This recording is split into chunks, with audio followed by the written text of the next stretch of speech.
ইউনূস কর্মসূচির যে ঘোষণা, সেটির কারণ হচ্ছে ডক্টর ইউনূসকে জাতীয় সরকার ঘোষণা করে শাহবাগে 5 বছরের ক্ষমতায় চান তারা।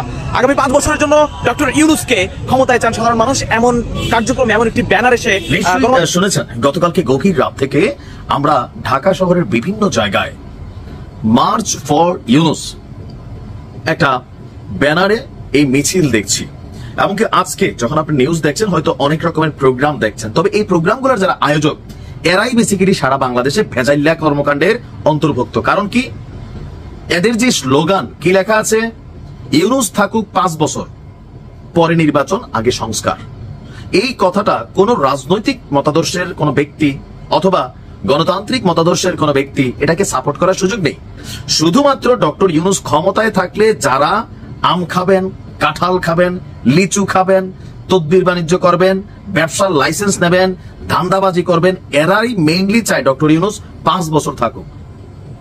এই যে একটা অন্যায় আবদার, এটা আবদারটা কিন্তু অন্যায়। আপনি ভাবতেছেন, দেখেন ডক্টর ইউনূস ভালো লোক, আমি মনে করি ডক্টর ইউনূসের বাংলাদেশের প্রেসিডেন্ট হওয়া দরকার, এটা একটু সিরিয়াসলি। কিন্তু এটার প্রক্রিয়াটা কি? উনি কোন একটা রাজনৈতিক দলের সাথে সংশ্লিষ্ট হবেন, অথবা আমাদের রাজনৈতিক দলগুলো যারাই ক্ষমতায় আসে অনার করে ডক্টর ইউনূসকে প্রেসিডেন্ট বানাইতে পারেন, তাহলে বিশ্বজুড়ে বাংলাদেশের পরিচিতি, বাংলাদেশের অনেক ধরনের সুবিধা কিন্তু নেওয়ার সুযোগ আছে। কিন্তু কোন সিস্টেম ছাড়া, ভোট ছাড়া, ওই যে আওয়ামী লীগের আমলে সংসদে আমাদের কিছু খালাম্মা ছিল এমপি, কত কোনো নির্বাচন চাই না, যতদিন শেখ হাসিনা বাসে উনি প্রধানমন্ত্রী। তো এই কথাগুলো নিয়ে আপনারা ট্রল করছেন না, তো একই কথা তো এখন আপনারাই বলতেছেন, বুঝা বলেন নাকি না বুঝা বলেন। হিরো আলম যেদিন এমপি পদে দাঁড়াইছে ওই দিন আমি সমালোচনা করছিলাম যে ভাই তার জনপ্রিয়তা এমপির জনপ্রিয়তা না, আলম যদি এমপি হয় তাহলে কি হবে, মমতাজ হইয়া টের পাইছেন না, এগুলা কিন্তু বাস্তবতা। এখন এই যে এই স্লোগান, এই মিছিল কিসের বার্তা দিচ্ছে? মানুষের কাছে সন্দেহের বার্তা দিচ্ছে। ডক্টর ইউনূস পদত্যাগ করুক, এটা কেউই চায় না। সবাই চায় ডক্টর ইউনূস একটা সুন্দর সুষ্ঠু নির্বাচনের মাধ্যমে, সংস্কার কম বেশি যাই করুক, একটা সুষ্ঠু নির্বাচনের মাধ্যমে তিনি ক্ষমতাকে ট্রান্সফার করবেন, হস্তান্তর করবেন।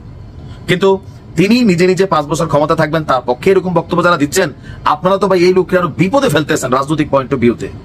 কারণ বিএনপির নেতাকর্মীরা মনেই করতেছে এগুলো এনসিপির কাজ, এগুলো বৈষম্য বিরোধীদের কাজ, এগুলো সমন্বয়কদের কাজ। কেন? ইউনূস ক্ষমতায় থাকলে এই সমন্বয়করা সবচেয়ে বেশি ফয়দাবান হচ্ছে। এরাই এদের নিজেদের সেফটি সহ অনেক কিছুতে ব্যবসা বাণিজ্য, আঙ্গুর ফুলা, কলা গাছ হচ্ছে, অন্যরা না। মানে বিএনপিও হচ্ছে, হালকা জামাতও হচ্ছে, বাট সবচেয়ে বেশি ফেসিলিটিস এরা পাচ্ছে। ডক্টর ইউনূসকে 5 বছর না 10 বছর আগুক 2 টার্মে, কিন্তু কোন একটা দলের পক্ষ থেকে উনি নির্বাচন করবেন, অথবা নির্বাচিত দলগুলো তাকে প্রেসিডেন্ট হিসাবে তাদের দলে অনার করবেন। বাট কোন নির্বাচন লাগবে না, ডক্টর ইউনূস 5 বছর থাকুক, এগুলাকে মানুষ পজিটিভ নিচ্ছে না।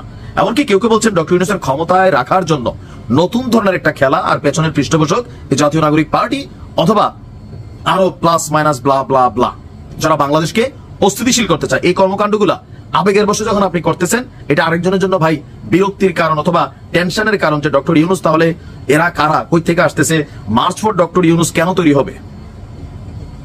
আমরা এই ধরনের আবেগী অ্যাক্টিভিটিজের পক্ষে না। ডক্টর ইউনূস বাংলাদেশের প্রেসিডেন্ট হোক, প্রধানমন্ত্রী হোক, প্রয়োজনে রাজনীতি করবেন, কোন একটা দলের পক্ষে যাবেন, পদত্যাগ করবেন, সেখান থেকে তিনি যে রাজনীতি করবেন সেটা আলাদা। তো তিনি তো এইভাবে কোন রাজনৈতিক দলের সম্পৃক্ত হবেন না, এটা বোঝা যায়। যদি এনসিপি পাস করে ওনাকে প্রেসিডেন্ট করে দেখ, যদি বিএনপি পাস করে ওনাকে প্রেসিডেন্ট করে দেখ, জামাত পাস করে প্রেসিডেন্ট করে দেখ, ওইভাবে তিনি থাকেন, দেশের জন্য কল্যাণ হবে। এই ধরনের অতি আবেগী কর্মকাণ্ড ওনাকে বিপদেই ফেলছে, আপনাদের নির্বুদ্ধিতা। ভালো থাকুন।